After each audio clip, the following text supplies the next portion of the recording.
to be ended, and let me just turn. This feed is once again just for my benefit, which is why I don't care if anybody watches it or not. It's more for me to find later, to remind myself of details, because I do forget. But there has been more drama with my house up north. The first thing is they are promising me for the 5th time that my car will be ready tomorrow for me to start. And as soon as I get it, being as I'm not sleeping at night right now, something about the stress of having crazy neighbors causing problems. Yeah, this is actually causing me to rest to the point that I can't sleep. The stress is just too high. I will be on the road just as soon as I can to get back up there, which I warned them I was going to do. So my friend, even though she doesn't normally go on Mondays, went out to care for my house extra yesterday. And what I was having her do is take pictures of the property for me. Just my property, not the neighbor's house, nothing else, just my property. I needed to see what was going on. I needed to see what had happened because, well, for various reasons, but mostly because I really needed to see what things looked like. You know, the situation is that, and a lot of this is hearsay, and I would rather the person who witnessed it talk here. So I will be saying very clearly so that I remember that so-and-so said this. So Rebecca, my friend, tells me that, well, first off, my husband told me that the officer called him back, and I don't know if I had mentioned this in the last video, so I could use a reminder, clearly. And she had told him that she spoke with the problem neighbor, and the problem neighbor had promised that she was going to do the right thing and get a survey and a permit and not put in the fence. My friend Rebecca called to let me know that the fence was in by the end of that day. That was 2 days ago, on the day the problem happened. The thing is, with the way the property line is, as I may have mentioned, for her to go all the way to the road, she would absolutely have to encroach upon my property. And there are Illinois hostile laws. It's actually called a hostile law, especially in regards to a spike fence, that if somebody does that, they pretty much own your property, which she's been trying to do. She's been trying to get that little bit because she wants her property to look more square. So it's very imperative I get home as soon as possible. I also began reaching out to lawyers, and so far it's been, we're not taking new clients, or, well, we'll get back to you, because I mean, I knew that was going to be a challenge because of who the problem makers are. All because somebody wants their property to look more square.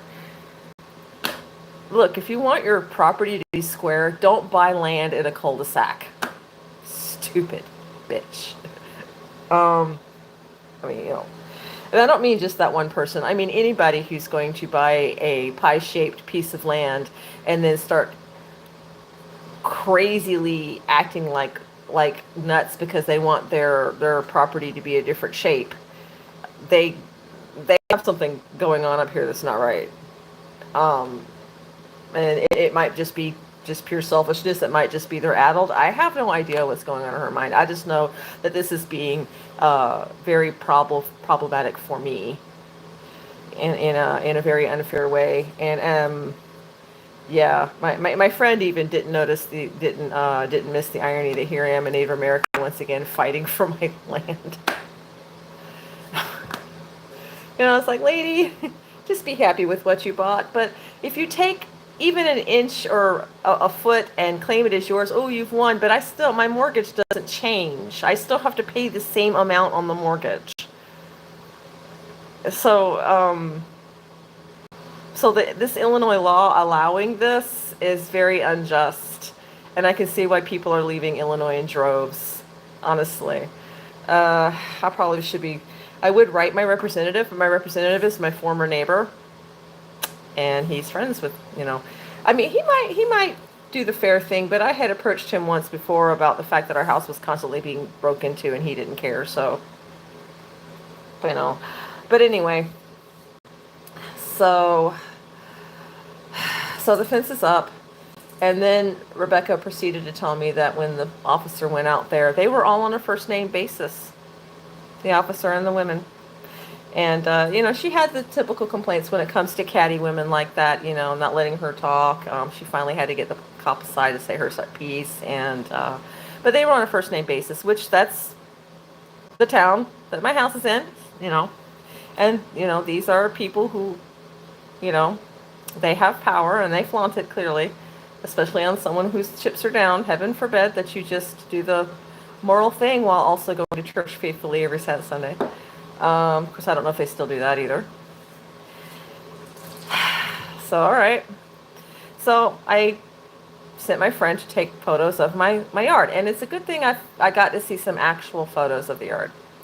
She has been doing her best, but there were a couple of problematic areas that, honestly, these people, if they genuinely were worried about the state of the neighborhood and my lawn, and it was bothering them that much, especially since the ringleader has my phone number, at any point in time, someone could have picked up the phone.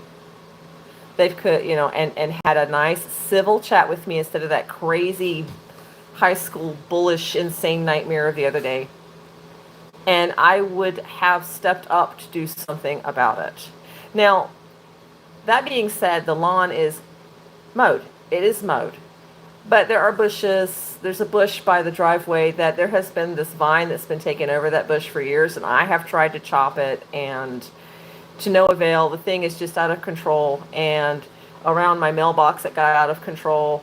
And these are things that if I were there, I would never have allowed to stand, because I would have known better. But Rebecca is not a lawn person, and these are details that she has kind of worked on, but she doesn't realize that they're big details. So after much thought, and as much as I hate to kill a bush, honest to God, I hate killing things just because, I have elected to get her to chop the bush down. Now, there would have been no rush on it, except that while she was standing in the road, because she knew not to trespass to take these photos, but she needed to go to the road to get a photo of my big fence that is adjoining the other neighbor's yard, because I needed to see that particular property line too. I really needed to see the whole thing. And that neighbor threatened her, apparently. I don't know the exact words because I wasn't there, about the matter. I'd better not be hearing nothing about it, or something to that effect. And it's like, you know, telling her she was not allowed to take pictures of her property. And it's like, you're not taking pictures. She's not taking pictures of your property. She's taking pictures of my fence.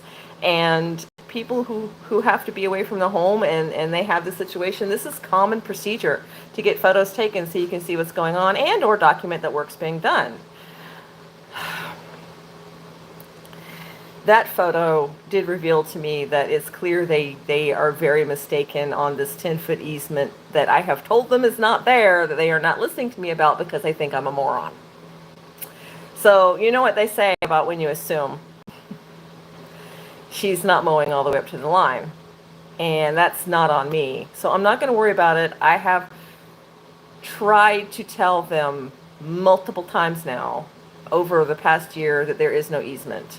And when we put in the fence, because apparently you're supposed to like talk to your neighbors and everything, but and so in my case, because I was still on talking terms with them at the time, I had told them I was putting in this fence, and I had gotten permission from that one neighbor for the people to cross her yard to get to my backyard too, because there's no way except to cross that property to get to my backyard.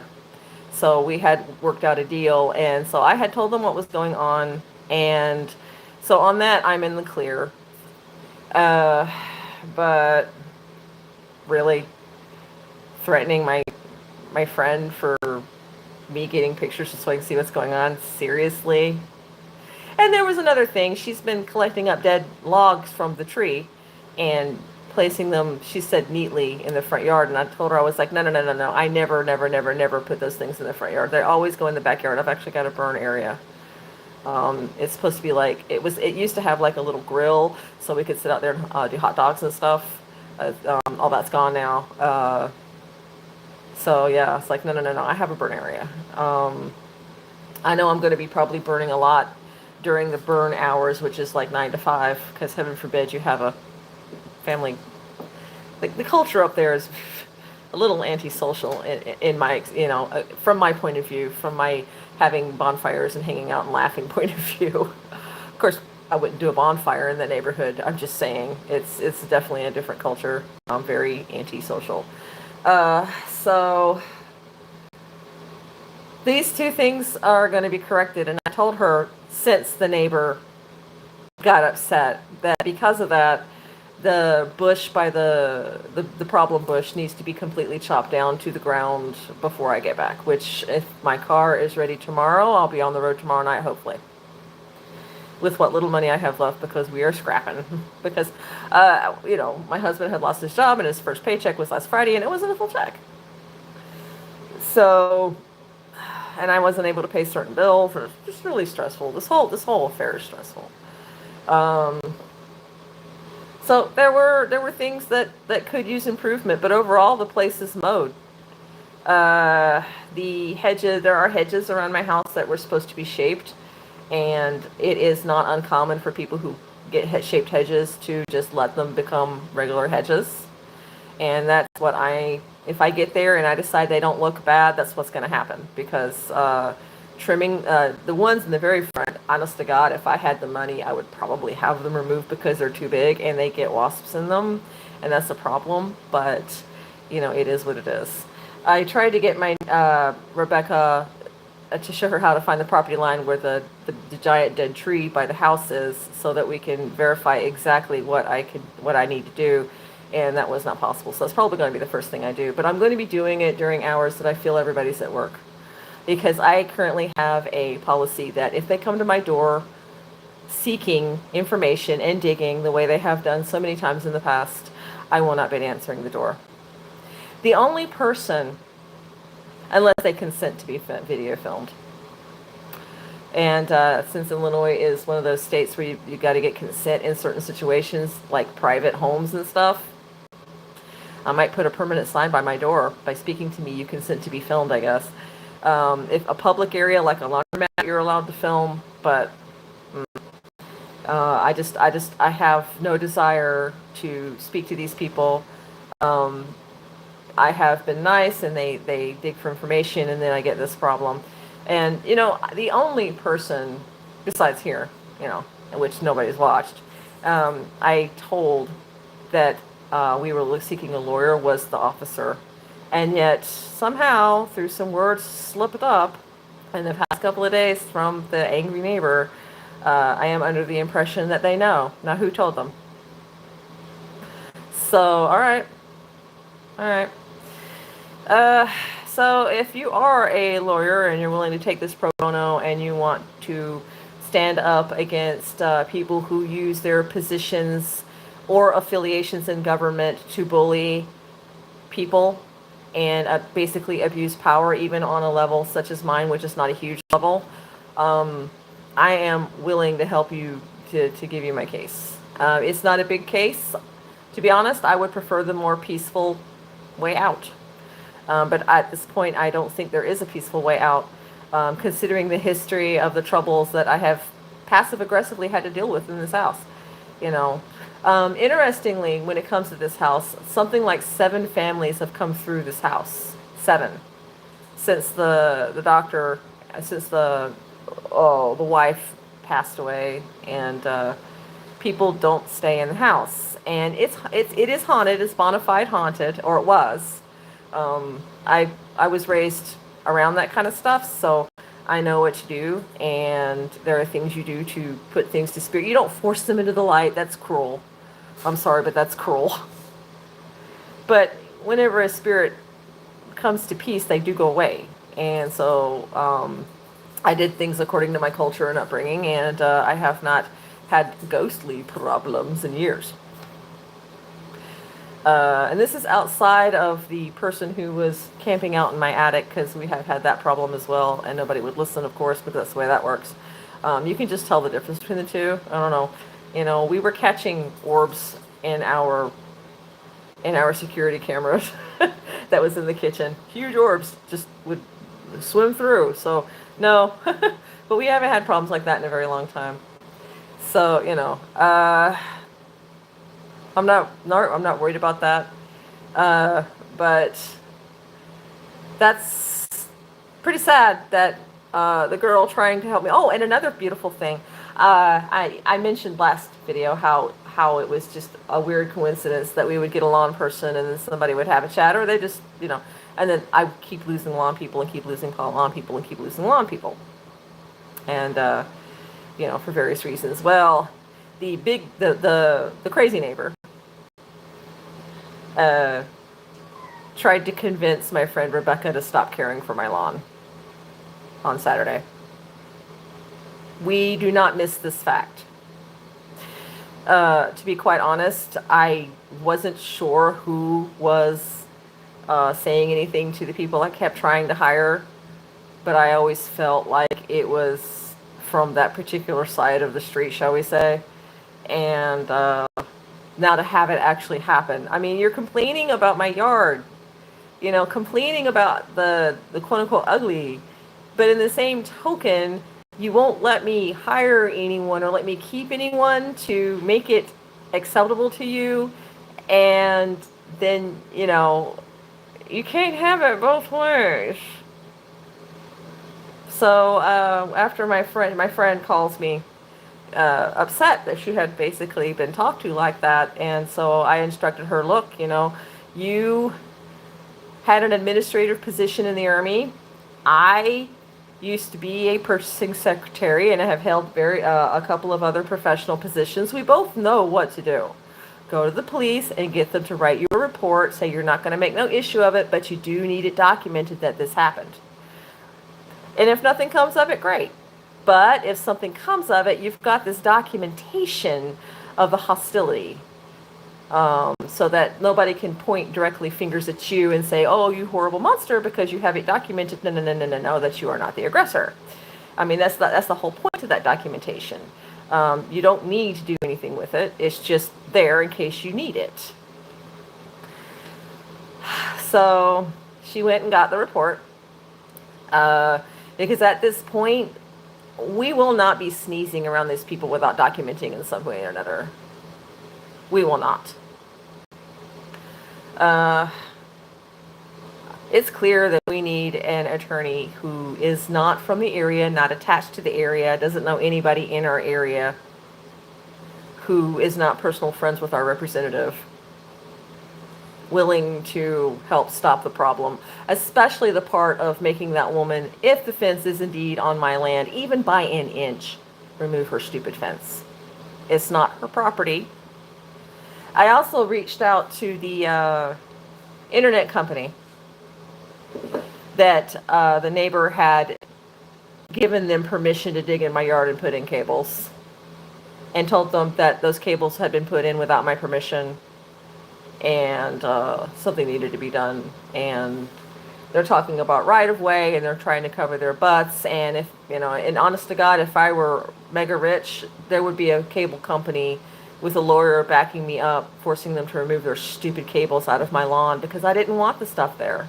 I don't want cables in my lawn. I want to be able to plant, and, I go up there and my internet's a freaking hotspot. Why would I want to tear up my landscape with cables? And as far as all that goes, my father had set the property here at the preserve a certain way. When I was a kid, I thought it was neat, and he did these things, and now I'm just like, I like his idea, and I'm going to follow suit. And it's going to be hard, though, because it's expensive. So I don't know. I would start a fundraiser to help me get things straight, but I don't have faith in people.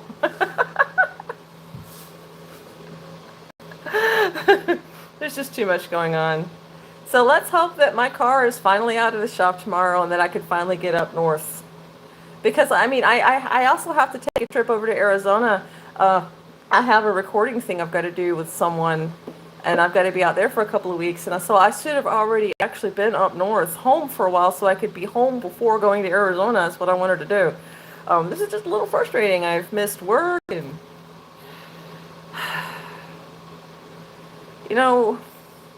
I know that our car getting fixed is a warranty situation, but people suffer when you put their car on the back burner if it's a warranty, just the same as if they're paying you. Time doesn't care about the dollars, and the sun doesn't stop in the sky just because you want to sit on your laurels. So that's what's going on. That is the latest update. It's a pity. It really is a pity. But I guess through the centuries, some things just never change, and I don't know. I just don't know. I'm looking forward to when I go to Arizona though, because there is the last cat of a certain breed there that I am getting involved in trying to save the breed. So I'm really looking forward to getting some pictures, and I might take some time to upload some of that for you guys, something positive, because this is crazy talk, isn't it? Oh my gosh, people are crazy these days. Oh my gosh, I can't even. I'm at a loss of words from there. Oh my God.